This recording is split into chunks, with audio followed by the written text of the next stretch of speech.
Sorry for all of the Call of Duty related videos recently. These are easy to talk about and they're on my mind currently because Black Ops 4 is about to release. Sometimes I still feel like a Call of Duty channel because of this, but of course that will change if Black Ops 4 ends up pissing me off because I'm not going to go back to COD World War II, Infinite Warfare and Black Ops 3 will be empty, old Call of Duty games are becoming increasingly hacked to shit. So the future content of my channel will depend on if I enjoy Battlefield 5 more, Black Ops 4 more, or dislike them both equally. But I do have an interesting prediction about Black Ops 4 and a major point of contention that's probably going to be present. This year we have two major multiplayer modes. You have the classic Call of Duty multiplayer that most people buy the game for. You get your closed-in maps, your create a class system, prestiging, we all know how it works, and a lot of people buy it for that. On the other hand, we are also going to have a full-on Battle Royale mode that, frankly, kicked a lot of ass. I've said this before, coming from a non-Battle Royale fan, that Battle Royale kicked a lot of ass. I obviously don't have any new gameplay here because the betas are over, so if you see any repeated gameplay clips, I apologize. Now, Call of Duty's development has always been split. There's usually a mode like Zombies, Survival, Spec Ops, Extinction, you have the main multiplayer, and then you have the campaign. Now, obviously, after launch, campaign and zombies take a lot less developer support, post-launch. It's just the nature of how those game modes are. You'll see bug fixes and you'll see some patches for things, but usually most updates for Call of Duty, if you read the patch notes, for God's sake, it's just loaded with stuff for the multiplayer, and then there's usually a little zombie section at the end. Occasionally Zombies gets a big update, I'm not saying it doesn't, but here's the thing. A Battle Royale mode will take as much developer support post-launch as the normal multiplayer, if not more so. So the point of contention will most likely be, and this is just a prediction, I'm not saying it's going to be exactly my issue, though I might bring it up later in the year, is Battle Royale going to take more developer time than the multiplayer or vice versa, and which mode is going to get the shorter end of the stick? I'm not saying it's inevitable that one of them will get the short end of a stick, and I know they have multiple teams within the Treyarch dev studio, but I have to wonder, and a lot of people will too, now that there's two competing multiplayer modes in the game itself, how are they going to maintain both of them?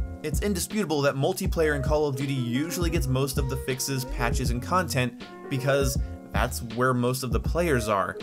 And so now that the Blackout mode's gonna be out, and that did really well, and Battle Royale is hot right now, am I gonna get shafted in terms of developer support for enjoying the 6v6 multiplayer or the 5v5 multiplayer versus the Battle Royale? Am I gonna see less content, less updates, weapons will stay overpowered for longer, weapons will stay unbalanced for longer, updates will roll out slower? I'm not saying that they can't maintain both, I'm saying this will be a point of contention.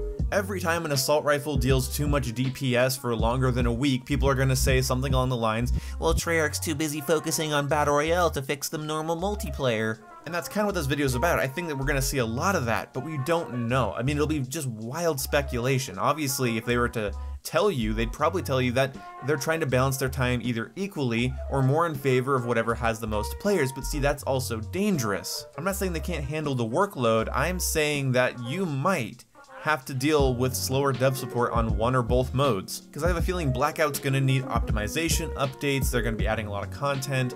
You can't even prestige in the Blackout mode, so I'm guessing they're going to be doing events and, bosses around the map or something.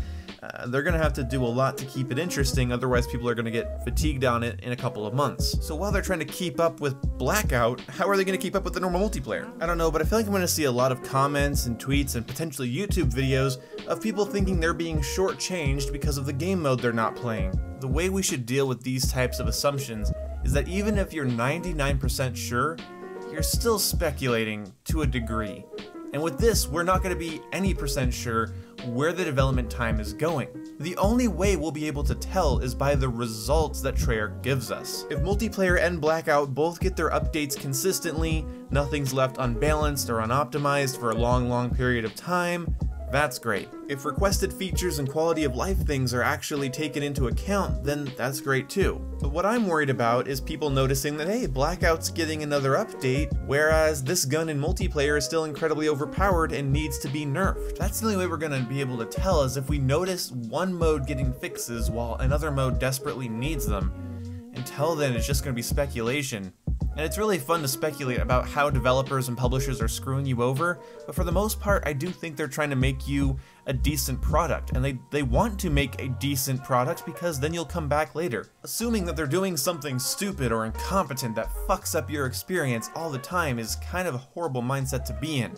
We'll be able to tell by the results, even though I think a lot of people are going to be wondering, what's getting more attention, the Battle Royale mode or classic multiplayer? In an ideal world it'd be 50-50, but I will eat my hat if it's 50-50 throughout the year and no one ever has anything to complain about. Call of Duty life cycles are a little bumpy, some bumpier than others. Let's hope this isn't an unnecessary bump. So in conclusion, let's just try to give Treyarch the benefit of the doubt when it comes to keeping both game modes consistently updated and optimized, unless we see otherwise. That's kind of what being cautiously optimistic is all about. You don't assume everyone's out to get you, and you just have to wait for their results, and don't be an asshole about it. Anyway, hopefully you guys enjoyed this video for whatever reason, and I will see you when I see you. Goodbye.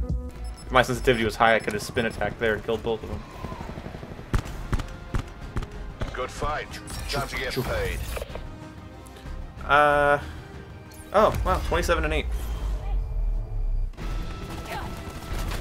I'm not doing too bad for my first go around.